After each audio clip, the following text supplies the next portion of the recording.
Well, hello, beloveds. I pray that you are as ready to receive as I am ready to share this verse with you today. And it's coming from Psalm 27 and the 13th verse. And it reads, I had fainted unless I had believed to see the goodness of the Lord in the land of the living. This Psalm of David is at the conclusion where he makes the statement about how he felt, what would have happened to him if he had not believed to see the goodness of the Lord. The Psalm actually opens up. He says, the Lord is my light and my salvation. Whom shall I fear? The Lord is the strength of my life. Of whom shall I be afraid? Now, you know what? It's almost a rhetorical question. He's asking himself now when he sees the victory, now that he's experiencing after all of the hardship, after all of the struggle, after all of the burden and weight that was on him, when he was in such a place of despair, when things looked so dark, and for so long when he is on the run, when he's facing all these things, he's facing slander from his enemies, he's being lied on, he's being chased, he's being pursued, he couldn't be with his family, he couldn't go to the house of God, he couldn't seek the Lord as he would worship normally, but he had to do it when he in his own alone time. He had to seek God. He couldn't go to the priest to ask him what was going on, or the prophet at the time. He is out there and he's really seeking God and calling on the Lord and trusting in him and waiting on him. We'll go through something for a period of time, but as the time goes on and it gets longer, maybe 1 year, maybe 2 years, maybe even 3 years or more, it begins to get hopeless. And this verse today reminds us that when we lose sight of the truth of God, that he is only good and that he is always good, that we can lose heart and faint and ultimately give in to the temptation to doubt God, because that's what the enemy really wants. And we'll stop trying and we won't engage in the battle. And the battle is always spiritual, and it manifests itself in a physical way, but the battle starts on the inside.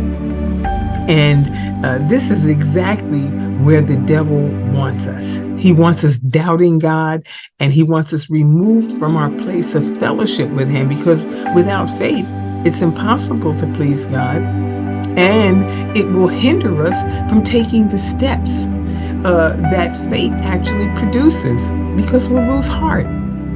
And when we don't have fellowship with God, it leaves us in a vulnerable and a capable place where we can be devoured. But God is our refuge, and he's a very present help in trouble. And the psalmist is making this very clear here. And again, there's the one thing that God requires from us, and that is to come to him believing that he is good and that he is a rewarder of those that diligently seek him, that don't give up on him, that will trust him in the worst and the toughest times, and believing that God will show up for you. It may not be today, it may not even be tomorrow, it may not even be this month, it may not even be this year, but to continually hope in God and trust in him, knowing that God has you in his hands. If you have surrendered your life to him, and you put yourself in his hands and you trust in his hand, you have to believe that there is no enemy anywhere that can pluck you out of the hand of God. And as time went on, it was proven to David. Though he cried unto the Lord and he prayed unto the Lord, and he would listen for God's direction and for God to strengthen him in his spirit, which was happening, and David, to give David the hope to keep on running until God delivered him to do what he knew was right before God, and to trust in him. And so in all of his circumstances.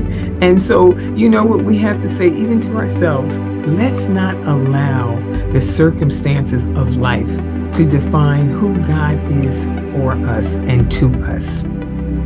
But let us be one of those who chooses to believe He is good and that He is at work on our behalf, no matter what it looks like, and that He is our very present help in the time of need.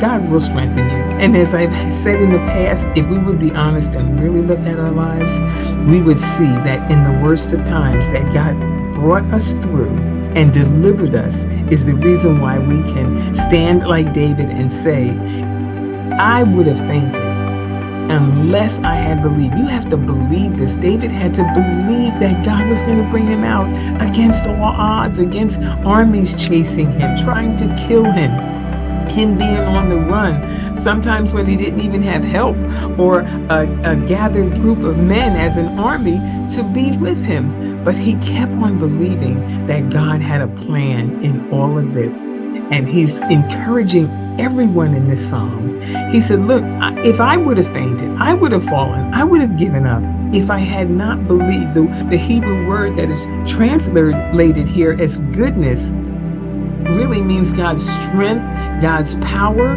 His loving kindness, His help. Everything was a resource of availability to David because it is the character of God. It is one of His characteristics that God is good, and God is always good, even on our behalf. God is always good. He's always got our best at heart, and that He's going to work it out and bring out in us, what He desires, what He allows the situation to work in our lives to do, because it's doing something. It's doing something to us and through us, and not just for ourselves, but even for others. And that's why we can read these Psalms today and draw hope and draw encouragement that will lift up our heads and our hearts. And so I'm so grateful and thankful to David for this psalm by telling us that he too has been through struggles. He too has had hard times. He too went through dark periods of life when it seemed like, Lord, you have the strength and the power to deliver me. Why don't you just go ahead and do it? But he said, I had to keep on believing. And he said, except I had believed, I would have fainted. And we would faint. And we're going through a new year, and we have to put this on and start at the top and say, you know what? I'm going to trust God in all situations, in all circumstances, at all times. And I'm going to hope in Him. He said, because there's no need to faint. You don't have to faint. Don't give up. Let's know that God is working a plan out in our lives and trust Him. And that is what will take us through life, because things happen in life, situations come, not even at our own hands oftentimes, but even at the hands of others. But you know what? If God permitted it, He has a plan for it. And so let's be like David and put our faith, our hope, and our trust in Him. And then we too can say at the end and encourage others and say, listen, I would have fainted. I would have given up. That's our great testimony. If I had not believed to see the goodness of the Lord, to see the power of God work in the land of the living. I'm not going to have to wait to die to see this. I'm going to see this right here in the land of the living, before, when it's all said and done, before it's over. God is going to show His hand, and He's going to show Himself strong. And that's why He even ends the psalm. Listen at what He says. He says, wait on the Lord and be of good courage, and He will strengthen thine heart. And He says it again, wait, I say, on the Lord. Woo, what encouragement. What a great word for Him to give to us, that we can read this over and over when we go through a situation, to have this word tucked away in our hearts. That will strengthen us to seek God and to do the will of God no matter what. And so I pray that this verse is another one that you add to the many other verses that will keep you, that you can draw on and go back to and recite to yourself over and over. When the enemy tries to come in like a flood, it'll be the standard of the word that'll be lifted up in you that will refute what the enemy say. So I pray that you will be blessed abundantly, not only today, but throughout this year. God bless you.